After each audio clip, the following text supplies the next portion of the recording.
What's up, all my movie loving maniacs? This is your boy Bankful B of the Lassiter Factor, and I am ending my 2025 year end TV coverage with my top 10 favorite shows of 2025. Now, at the time when I'm recording this, it is snowing outside. I am snowed in, and apparently there's some big glitch on TikTok right now where people's recent videos or whatever are not getting any views.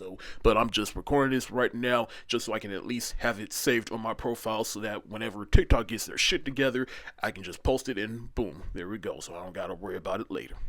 Hopefully by the time I post this, TikTok got their shit together. We'll see. But like I said, I'm here to talk about my top 10 favorite shows of 2025. But first, here are some honorable mentions. First of my honorable mentions is Shifting Gears, which is a new sitcom starring Tim Allen and Kat Dennings. It premiered last year, and as far as Tim Allen sitcoms goes, this one caught my eye mainly because of Kat Dennings, and plus Tim Allen, he is funny, so I gave the show a chance, and I have fun watching it. Like Abbott Elementary and a lot of other sitcom shows I watch, this show is like comfort food to me. I'm probably going to get cussed out in the comment section for this one, but Andor is another honorable mention for me. I'm sorry, this show is excellent, but for some reason or another, I just don't vibe with this show. But I still recognize how excellent it is, so why it's in my honorable mentions. In retrospect, I should have added this in my farewell to show's ending segment during my TV awards. Because they announced that this was the last season. Oh well. Next is Ballard, which is a spinoff of the show Botch, which I've never seen, but I wanted to watch this show because I am a fan of Maggie Q, and this was an excellent police procedural that I got into. And there's Twisted Metal Season 2, which I did like, but not as much as the first season, but it's mainly because of how this season ended. It kind of ended on a cliffhanger, and I am curious for Season 3. I wish we could get it sooner instead of 2 years, but I still had a lot of fun with this season. And finally, for my honorable mentions is Only Murders in the Building Season 5.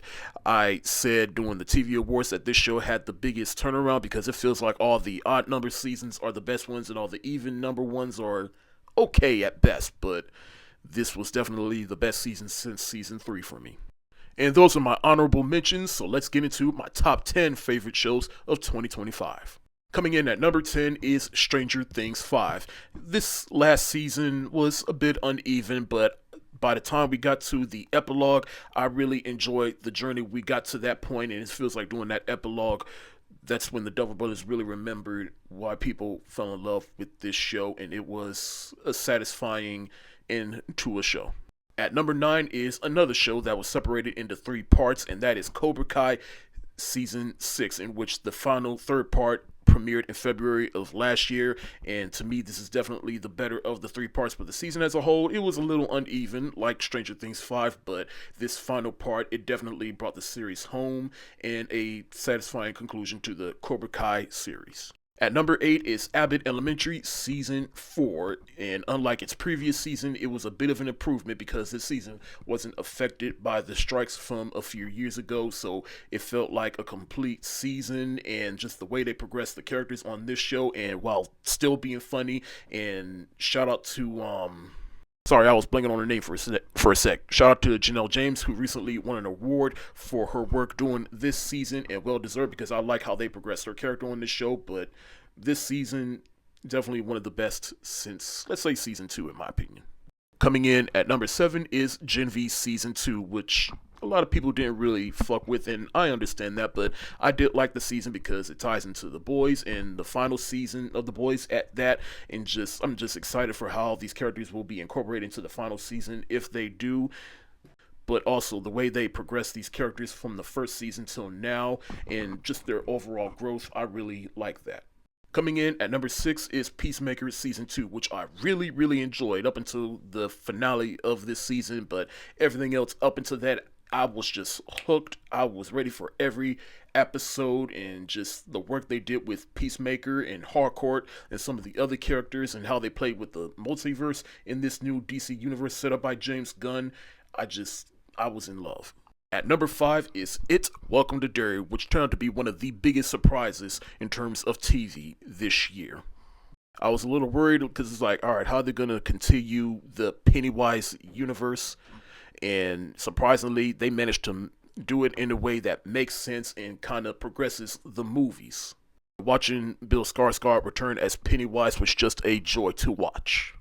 At number 4 is Invincible Season 3, which I think is a big improvement over Season 2. Just what they did on the show, how brutal and gruesome it is, and how they progress this world has me really excited for Season 4.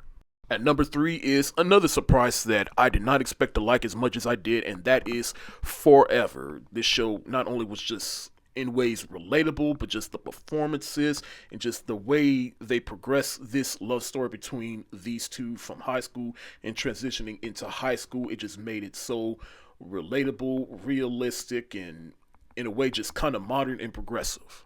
And I definitely can't wait for season 2. My runner-up is Pluribus, which is probably the best surprise of TV that I've seen this year because it's from the creator of Vince Gilligan, who created Breaking Bad, and just the overall concept of this show and just how cerebral it is. It had me hooked. Well, through each episode, I just got hooked more and more with each episode, and I definitely can't wait for season 2. I definitely can't wait to see how this show basically progresses throughout how many seasons it gets. But coming in at number 1 is The Studio, which is my favorite show of this year because as a movie fan, this show just spoke to me. It felt like Seth Rogen was just being transparent about how Hollywood works and how some of the tone deafness can bleed into anything Hollywood produces.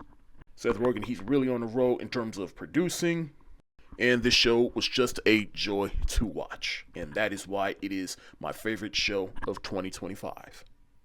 But that's it for today. Thank y'all so much for watching. What were your top 10 favorite shows of this year, and what do you think of my picks? Let me know in the comment section below. This is your boy Bankful B of the Lassiter Factor. Stay safe, wash your hands, peace.